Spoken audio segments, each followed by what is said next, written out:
Kalau memang pembayaran ini Ya, masih terus tertunda, Pak Roy, apakah memang benar? Apakah tidak ada hati nurani dari para peritel untuk katakanlah memberikan suatu solusi lain begitu, di samping benar-benar menyetop pasokan migor ini, Pak Roy?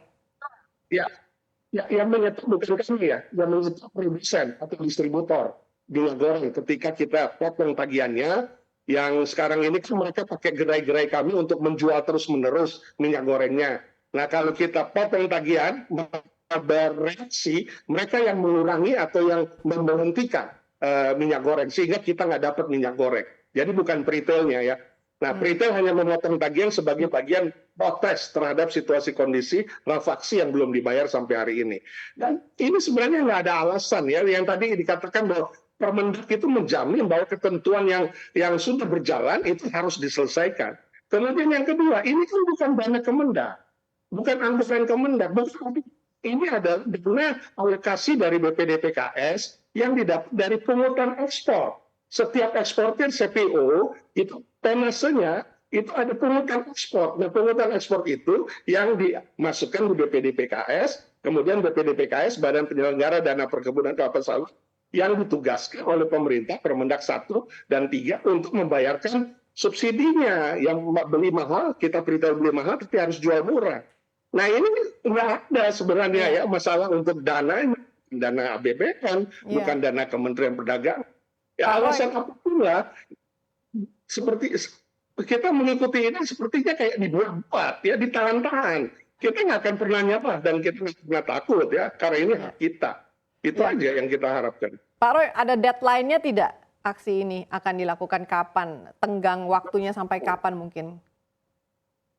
Ya, kita berproses. Jadi ini kita ada press conference minggu lalu akibat 31 perusahaan retail yang terdampak rafaksi menyampaikan kepada kami Aprindo bahwa mereka akan jalan sendiri dengan cara memotong tagihan, kemudian ya macam-macam yang sifatnya produsen pasti menahan, ya mengurangi pasokan minyak goreng kepada retail.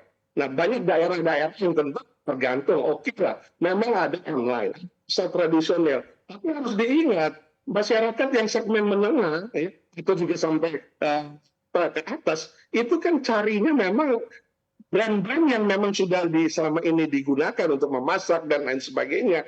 Nah, kalau pengurangannya terjadi untuk brand-brand premium yang ada di retail modern, kita nggak menjual minyak curah ya. Minyak curah itu hanya di pasar tradisional. Brand-brand, wah, minyak kita juga sekarang tidak boleh masuk ke retail modern, dibatasi oleh Kementerian Perdagangan. Ya oke, nggak apa-apa. Tapi ini begitu turun, ya tentu ada segmen masyarakat yang akan terdampak. Yang biasanya mereka membeli merek tertentu yang ada di retail modern. Nah, ini yang tidak difahami, kami tidak paham dengan cara berpikirnya pemerintah dalam hal ini. Ya, ketika kita berusaha untuk meningkatkan ekonomi, yang pertumbuhan ekonomi sekarang 5,18 didukung oleh 53% dari konsumsi rumah tangga, tapi justru dengan pengurangan daripada supply dari produsen dan juga distributor minyak goreng, maka mengurangi konsumsi. Ya bagaimana kita satu sisi mau mengharapkan pertumbuhan, tapi satu sisi lain nggak diselesaikan ya rafaksi ini dengan berbagai alasan dan juga kepentingan mungkin, itu yang membuat konsumsi bisa terdampak.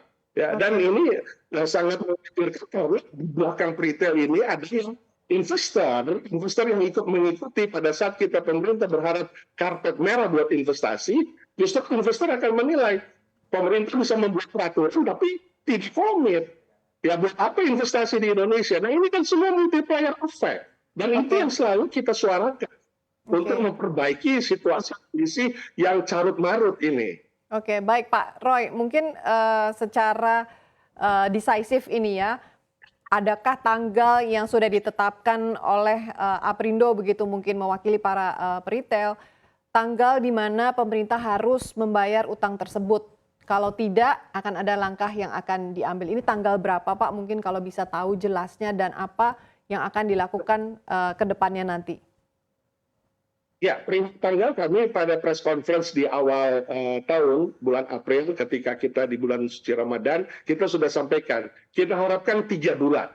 Ya, sudah dapat selesai. Dan Aprindo masih bisa menahan para retail itu supaya tidak melakukan apapun. Nah sekarang sudah lebih 3 bulan. April berarti Mei, Juni, Juli sudah di sini sudah Agustus.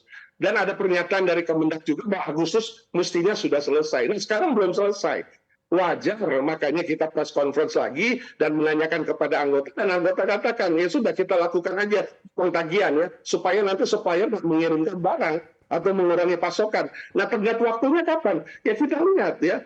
Kita lihat lagi, kita berharap sih sudah mestinya bulan Juli udah selesai. Agustus inilah ya, 3 bulan lebih ya. Agustus ini sudah di akhir, kita belum tahu bagaimana respon kepastian dari Kementerian Perdagangan ya. Walaupun kita sudah berkoordinasi dan berkomunikasi dengan segala institusi lembaga, bahkan juga kita terakhir menyampaikan hal ini kepada Kemenko Polhukam untuk difasilitasi. Karena ini mengganggu situasi kondisi kestabilan ya, kestabilan situasi kondisi apalagi kita di tahun politik. Nah ini yang kita berharap sih nggak lebih dari 1 bulan ini. Kalau Agustus ya udah melewati sih, kita harap udah selesai. Ya, ada jalan terakhir yang tentunya ketika retail sudah memotong tagihan dan memang belum dibayar juga, ya pasokan sudah berkurang dari produsen distributor karena memang mereka nggak bersedia untuk dipotong, maka kalau situasi berlarut, baru kita akan pikirkan untuk masuk ke gugatan, ya gugatan hukum dan sebagainya. Setelah kita Aprindo mendapat kuasa dari 31 perusahaan yang memang sudah lakukan potong tagihan, sudah berkurangnya pasokan, itu kan mengurangi juga omset. Tapi ya itulah pil pahit yang mesti kita terima. Kalau itu pun udah nggak selesai, ya kita akan lakukan yang namanya kita negara hukum, ya hak dan kewajiban kita sama di mata hukum, ya tidak ada yang berbeda satu dengan lainnya, siapapun juga. Nah itu kita akan lakukan kuasa dari retail atau 31 retail yang terdampak Rafa.